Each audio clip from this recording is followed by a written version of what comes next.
প্রায় 70 থেকে 80 বছর আগে দিঘির পাড় আর মিরাট গ্রামের মাঝামাঝি এই বিলটা ছিল মানুষের বসতি।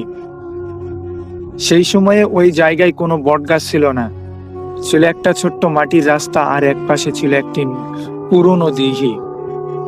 সেই দিঘির ধারে থাকতো এক নারী, তার নাম কেউ জানতো না। লোকেরা তাকে ডাকতো বটতলার বউ বলে। তার স্বামী ছিল ঢোল বাজনার শিল্পী। প্রতিদিন সন্ধ্যায় সে বাজনা বাজিয়ে গ্রাম ঘুরত। কিন্তু এক রাতে কনসার্ট শেষে ফেরার পথে বিলের ভেতরেই তাকে খুন করে ফেলা হয়। আশ্চর্য বিষয়, তার লাশ পাওয়া যায়নি, শুধু শোনা যায় রাতে ঢোলের শব্দ। স্বামী হারিয়ে ওই নারী ধীরে ধীরে পাগল হয়ে যায়।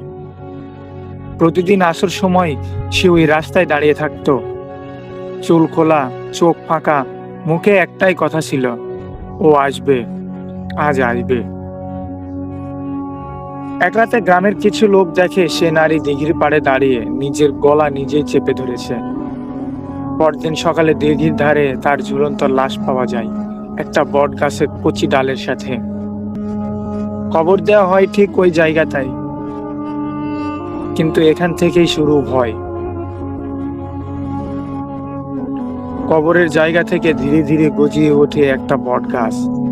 অস্বাভাবিক দ্রুত বড় হতে থাকে।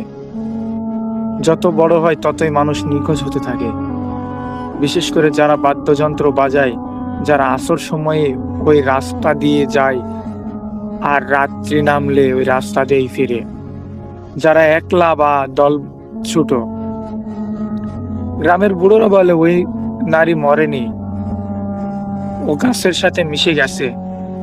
এখন সে আর মানুষ না, সে আত্মা খোঁজে। আর মোতাফসিরের মতো যারা বাজনা বাজায় তাদের শব্দ নাকি তার মৃত স্বামীর শব্দের মতো লাগে। এই কারণেই বটগাছের নিচে গেলে যন্ত্র বন্ধ হয়ে যায়, মানুষের কণ্ঠ নকল করে ডাকে। একজন গেলে আর একজন চায়, ছায়াগুলো বাড়তে থাকে। সবচেয়ে ভয়ঙ্কর কথা জানো, গ্রামের এক বৃদ্ধ বলেছিল,